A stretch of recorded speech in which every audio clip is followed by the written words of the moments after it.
Alors, nous allons reprendre donc l'exercice qui a été commencé sur la page blanche. Donc, sur la partie supérieure, nous avons fait le schéma du sarcomère relâché. Donc, dans la deuxième partie, donc juste en dessous, donc faire le schéma d'un sarcomère contracté. Donc, il va être important sur ce schéma d'aligner certaines choses, certaines lignes par rapport au schéma qui est au-dessus.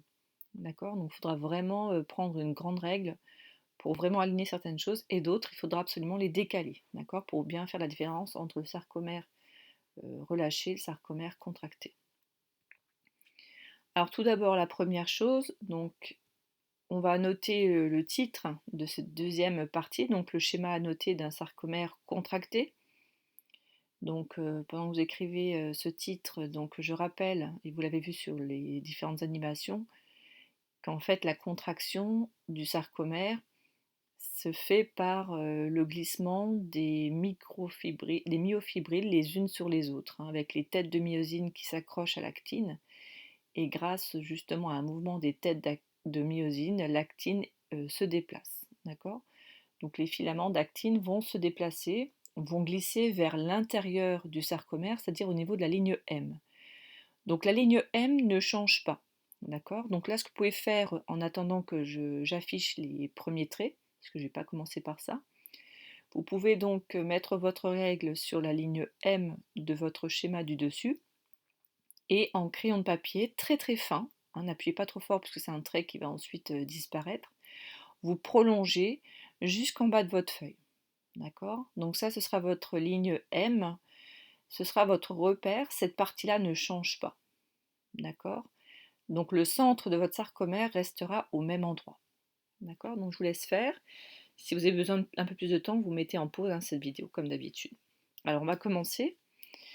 Donc il est important de replacer comme le premier schéma, donc les stries Z, sauf qu'ici, vous voyez, j'ai mis des flèches bleues qui finalement montrent à cet endroit, là où était la ligne bleue ici, en pointillé, elle était à peu près à 1 cm, 1 cm et demi, vous pouvez mettre 1 cm et demi, hein. Et la même chose, alors c'est pas tout à fait symétrique sur mon schéma, mais vous pouvez le faire ici. Votre ligne bleue à gauche était à peu près ici, vous la décalez d'1 centimètre et demi. D'accord? Donc ce que vous pouvez faire, c'est tracer depuis la ligne bleue, hein, qui est juste au-dessus, vous prolongez ici jusqu'à votre schéma qui est en bas, et ensuite vous décalez d'1 centimètre et demi pour tracer la ligne ici. Donc ces deux lignes en pointillés, hein, vont représenter les nouvelles stries Z, c'est-à-dire que ce sont ces stries Z qui vont donc se rapprocher du centre. D'accord? Donc je répète, vous décalez vos stries, donc soit vers la droite pour celle qui l'a, hein, soit vers la gauche, donc d'1 centimètre et demi, voire un peu plus. Ensuite, donc ça je vous l'ai dit, hein, la ligne M ne change pas, elle reste, hein, elle montre le milieu du sarcomère, donc que ce soit relâché ou contracté. Ensuite, donc là, on va remettre évidemment les filaments d'actine. Donc comme tout à l'heure, comme pour le premier schéma, on va donc faire un trait continu cette fois-ci en bleu foncé qui représente cette fameuse strie. Donc comme elle s'était calée donc d'1 centimètre et demi, on va donc rajouter les filaments d'actine, donc les morceaux qui sont ici cette fois-ci horizontaux. Et vous voyez que là, ils ne sont plus qu'à un demi-centimètre, même un peu moins, hein. N'hésitez pas à laisser un tout petit espace, je pense quelques millimètres.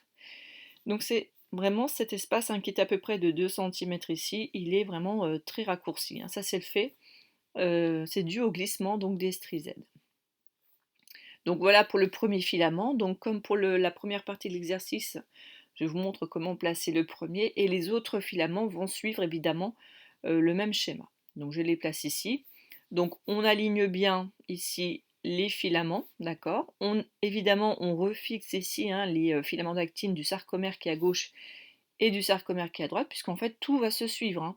C'est-à-dire que ce sarcomère-là se contracte, mais le sarcomère à droite et le sarcomère à gauche vont également se contracter, ce qui va faire que la myofibrille, hein, le petit cylindre à l'intérieur de votre cellule musculaire, va également se raccourcir, donc votre cellule musculaire va se raccourcir, et comme toutes les cellules musculaires d'un même muscle vont se raccourcir en même temps, et donc l'organe va évidemment se raccourcir, et donc il se contracte. C'est ce qui fait qu'il va pouvoir faire bouger les os auxquels il est, enfin l'os auquel il est relié. Donc on continue ici, donc les strisaides. Donc celle-ci se décale, hein, glisse vers le centre du sarcomère. Par contre, je remets ici la légende, hein, la filament d'actine. Vous n'êtes pas obligé de la réécrire, hein, puisque vous avez écrit la légende pour la première partie. Donc la myosine, on l'a vu sur le schéma et dans les vidéos, elle ne change pas de taille. D'accord?